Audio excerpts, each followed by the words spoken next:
report. Well, look, that is just absolute rubbish. Firstly, just because ITIL names this many roles does not mean that you need to use them all. Secondly, these are roles. They are not full-time employees. If you decided to adopt 10 of these roles, that does not mean that you need 10 people to undertake the tasks involved. In a small organisation, these are nowhere near full-time roles. They are simply responsibilities that will be undertaken alongside the day-to-day work of the IT department. So now, my next lesson. Now this one I learned was to avoid overcomplicating things. I've learned, again from bitter experience, to keep it simple. The KISS principle has become my mantra. Just keep chanting, keep it simple, stupid. Now, if you find you really need complexity, just remember that it is far easier to add it than it is to remove it. The mistake that drove this message home related to the categorization of incidents. Setting up a new toolset, we created category after category with screeds of subcategories nested in those. Now, this created a number of issues.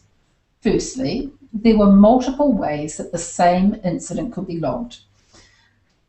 A customer who had forgotten their password and locked themselves out of their account could have a call logged as profile, locked, or as user, reset password. And I'm not even going to go into whether that is an incident or a service request. Now, all that did was confuse the metrics that could be extracted.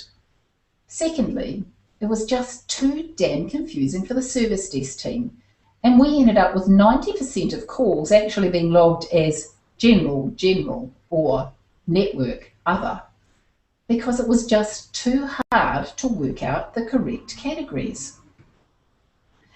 Now, categorization really comes down to a large degree to the metrics that you need to extract from your tool.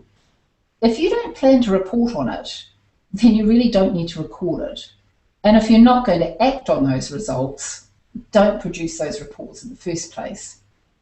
In this scenario, we ended up with around 30 top-level categories and a total of 300 second levels. You can imagine how the graphs looked at the end of the month. The statistics were pretty well useless. They didn't allow a problem manager to gain any useful insights, and they just confused the hell out of the IT management team. After a period of time, probably way too long as no one wanted to admit that we'd got it so wrong,